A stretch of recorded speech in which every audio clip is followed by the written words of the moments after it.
Hello, my name is Samuel Flint, And my name is Salome Perez. and we are both graduate students studying software engineering. Today, we're going to talk about learning to classify single statement bugs. Before we get going too far, we know just how hard it can be to find bugs in code. Just to drive this point home, we've placed a little graphic of a bug in one of our slides. If you're the first person to tell us about it, you'll get a fun piece of candy. So what are stubs? Stubs are single statement bugs. They are bugs that can be fixed by changing a single line. The data set we're using, published by Karampatzis et al. In MSR 2020, classifies 53,000 of them into 13 categories. They're changes that pretty much affect only one line.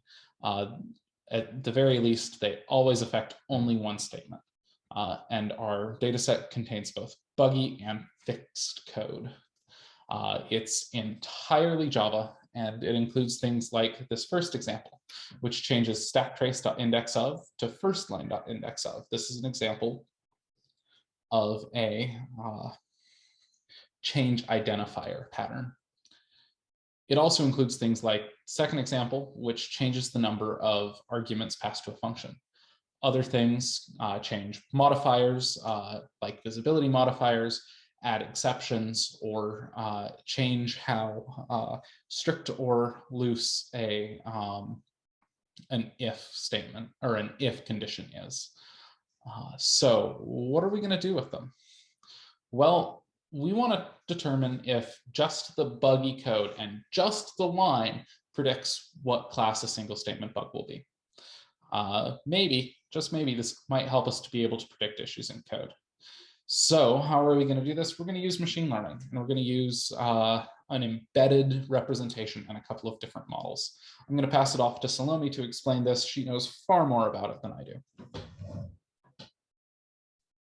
So in order to leverage our codes from single statement bugs, we need a way to represent them as numeric inputs so that they can be compatible to a machine learning or deep learning approach.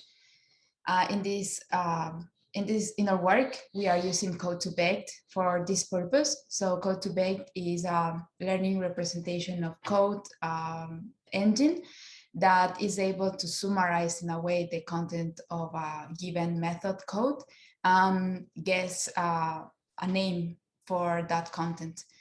But in the behind the scenes, it produces the output of many deep neural network and attention scores to produce a numeric vector of dimensionality bounded by the 400 dimensions.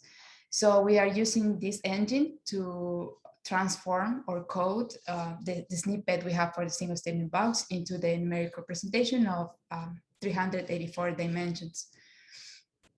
This is how, for example, part of the vector will look like. So those are float numbers in the high dimensional space.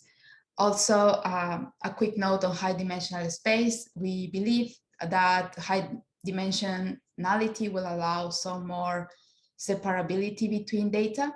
And that's the reason we go to higher dimension to look for those separation patterns. And here is the bridge that helps us to go from code to a learning approach. So with these embeddings, with these numeric inputs, now we tested a supervised approach, and we implemented the SVM classifier. So SVM classifier is a supervised approach where we need to give, as a part of the training data, the labels that we know from the single statement categories. And it has also some hyperparameters that need to be tuned.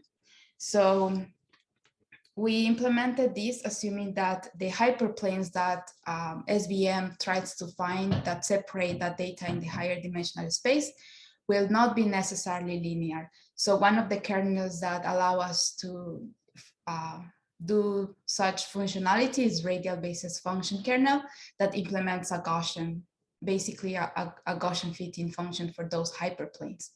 And some parameters, hyperparameters associated to that kernel are gamma Gamma controls the distance of the influence of the training points with respect to that hyperplanes that we're trying to find.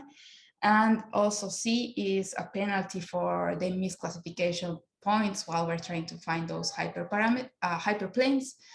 So we did that in 80% split for training and 20% for testing. And for the testing, we did a cross-validation of 5 faults.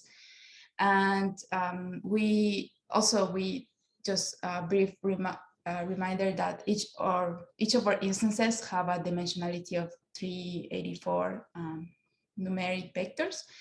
And our goal here is to predict based on the learning we get from the training.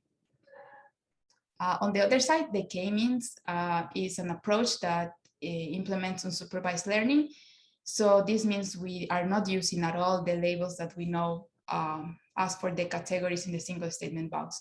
So our goal here is to find inherent clusters that might be hidden or contained in the data itself, and that can be distinguished by centering or grouping all those points. And we tried different, we ranged number of clusters from 2 to 14 in steps of 2. So for the results, this is the report classification for the SVM, where you can see the precision, recall, and F1 score that are machine learning metrics for a classification model for the 16 categories. So overall, we see that more or less SVM did not have a high accuracy of performance for all the categories, but for one, it stands out that the precision and the recall are quite high. And also the support has meaningful number of data points, meaning that those were the data points that were used to work for that class. So that class is change modifier. So out of the SVM, we have what the classifier has the ability to predict perhaps further change modifier in unseen data. For the other classes, we believe that the embedding that we're using is not unique, is not representing unique information that is able to find those hyperplanes that can distinguish those classes. And on the other side, on the unsupervised approach, we produce this graph. This graph comes out of the evaluation of the K clusters varying from 2 to 14. And we have 2 metrics that are associated with a K-means classifier. The one is inertia and the second is silhouette. In this case, silhouette, that is generally used to indicate the separation distance between the resulting clusterings, is pretty much the same and 0 for all of the values of K. And this means that the decision boundary between neighboring clusters is very close. So not a good indicator for a meaningful number of optimal K. But in the silhouette, we can see there is an elbow, and this elbow helps to determine where the mean square distance between each instance and its closest center can be found. So when we see the elbow, we see that the elbow happens at 4 clusters. We selected that as our K optimal, and we retrain K-means for that K. We get the predicted labels, and we found out that 3 of those K-means clusters contained almost the majority of the data points, whether the last cluster has less instances.